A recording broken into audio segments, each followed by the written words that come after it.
Vecāku, pedagogu un citu izglītības jomu saistītu cilvēku ieteikumu, kas steidzami būtu jāmaina izglītības sistēmā, birst kā no pārpilnības raga. Zināšanu daudzums, kas mazajam skolniekam jāapgūst, ar katru gadu pieaug, un skolā nāks pavadīt aizvien vairāk laika. Savukārt skolu reforma, kas iet roku rokā ar ekonomisko krīzi, neveicina pedagogus strādāt labāk. Tāpēc izglītības kvalitāte varētu būt viena no galvenajām problēmām jau pavisam tuvā nākotnē.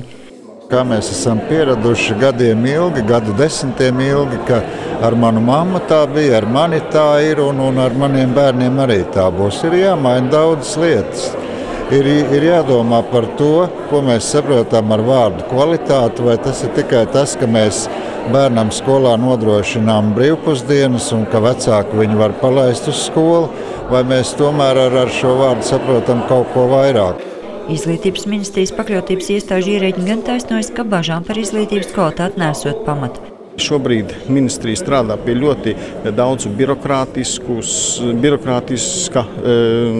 sloga noņemšanas izglītības iestādēm, kas arī noteikti varētu uzlabot gan skolu darbu, gan kvalitāti, gan atvieglot arī pedagogu darbu. Un tas arī varētu būt viens no varbūt motivējošiem faktoriem izglītības darbiniekiem. Vienprātīgi tiek atzīts, ka galvenais iemesls visām problēmām ir finansējuma trūkums. Tiesa gan pret tā saucamo vaučeru sistēmu, kad naudas seko skolēnam tieši uz skolu, lielākā daļa klātesošo kategoriski iebilst.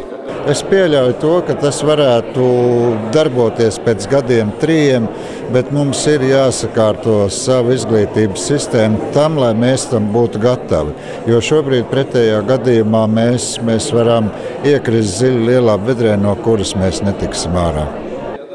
Izglītības fóruma dalībnieki iesaka finanses piesaistīt ar dažādu Eiropas fondu starpniecību, pakāpeniski pāriet uz 11 klašu apmācību līdzinējo 12 vietā, izskan arī ļoti kardināli piedāvājumi, izmainīt satversmi un skaidri pateikt, ka Latvijā ir maksas izglītība. Kā motivācija pedagogiem tiek piedāvāts atgriezties pie dienesta dzīvokļu piešķiršanas, atlaidēm grāmatu iegādei, kā arī pozitīvas pieredzes atspoguļošanas plašsaziņu līdzekļos. Tomēr secinājums ir viens.